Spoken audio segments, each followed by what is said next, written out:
뇌의 피로를 개선하기 위해서는 이 세 가지를 한번 해보십시오. 아침을 거르지 말고 식사를 하고, 낮 동안에 해를 보면서 한 30분 정도 산책을 하시고, 가능하면 11시 전에 주무시고 잠들기 전에 명상을 한번 해보시길 권해드립니다.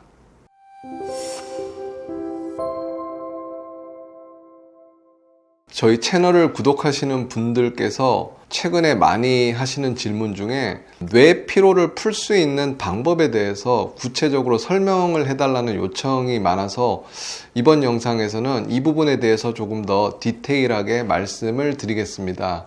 아마 이전 영상에서 뇌 피로, 브레인 포그 극복 방법에 대해서 간단히 언급드린 내용도 있으니까 참고를 하시면 도움이 될 것 같습니다.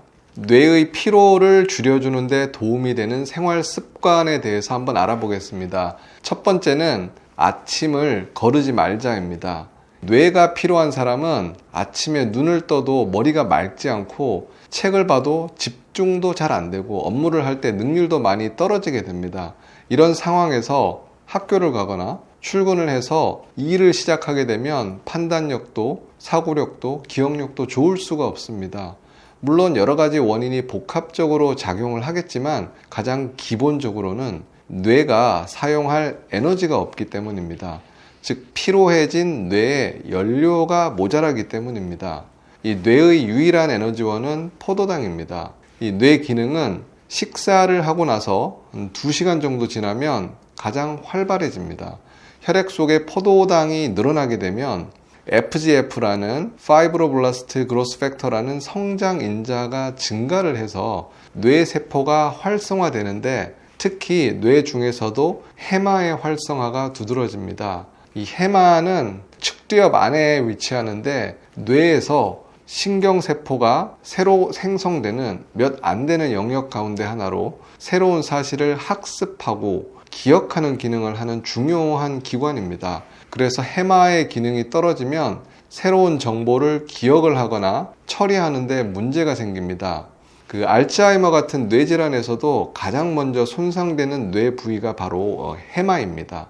그래서 머리 MRI를 찍어봤을 때 해마가 상대적으로 부피가 큰 사람은 치매 가능성도 낮고 치매가 진행된다고 해도 기억력이 감퇴하는 증상이 미미할 수 있습니다. 그리고 평소에 뭔가를 잘 잊어버리는 사람에게서는 MRI상에서 해마가 상대적으로 작은 경우도 많습니다.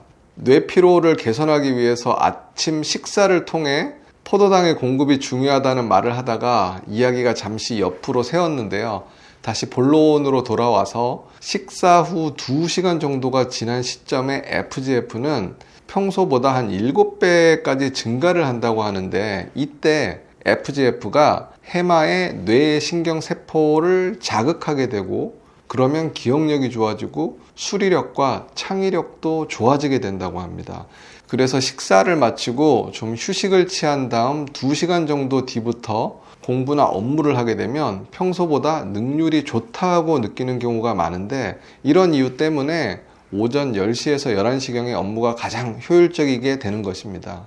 그런데 이 시간에 피곤한 뇌에 에너지가 모자라게 되면 업무 효율이 떨어질 수밖에 없기 때문에 뇌 피로를 극복하는 가장 기본적인 부분은 아침을 먹어서 포도당이라는 뇌의 주요 원료를 공급하는 것입니다.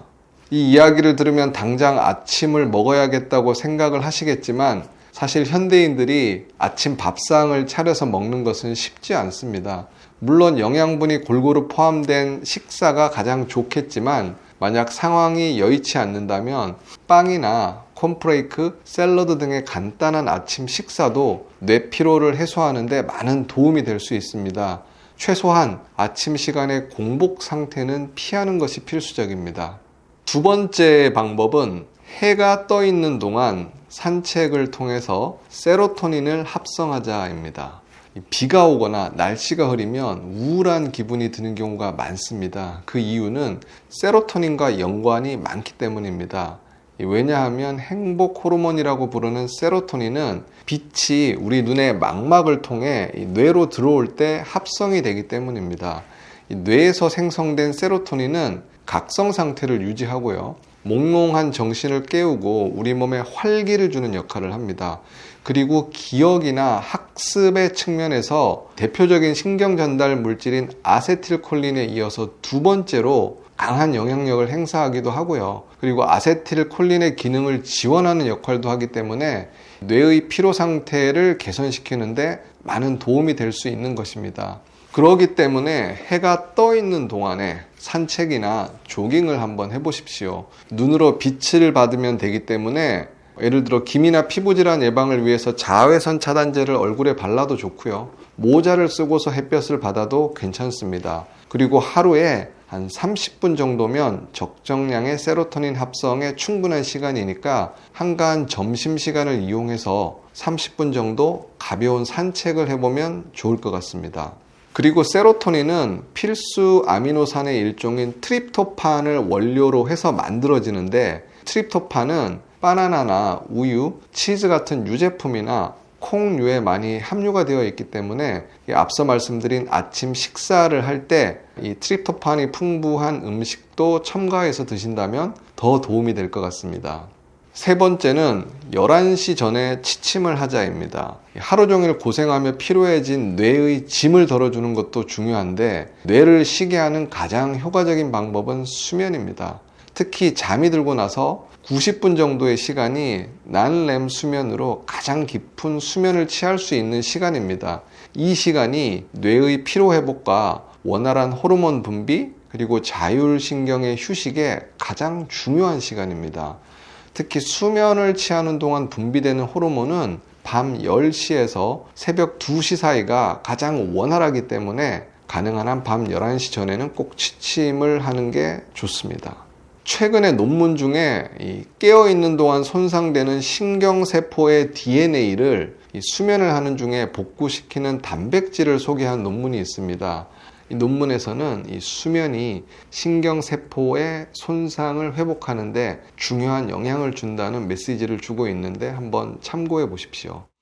그런데 문제는 뇌 피로가 있는 분들이 호소하는 가장 흔한 증상 중에 하나가 바로 수면장애나 불면증이기 때문에 잠을 자고 싶어도 잘 수가 없는 경우가 많을 거라 생각합니다.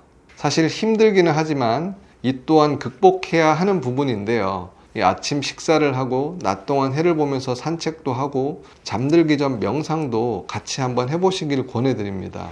이 명상은 지친 뇌에 휴식을 주는 아주 좋은 방법이고요. 명상을 잘할 수 있다면 뇌나 근육의 긴장을 이완시켜서 교감신경 항진 증상을 개선하는 데 많은 도움이 되기 때문에 수면을 유도하는 데도 효과적일 수 있습니다. 그리고 이런 명상에 소리나 음악을 활용해 보는 것도 좋은 방법 중에 하나인데요. 요즘 제가 나름대로 이 다양한 소리에 대한 공부와 고민을 하면서 이 명상과 수면, 그리고 교감신경 항진을 개선시킬 수 있는 음악이나 소리를 찾아보고 있습니다. 조만간 이 부분도 한번 소개해 드리도록 하겠습니다.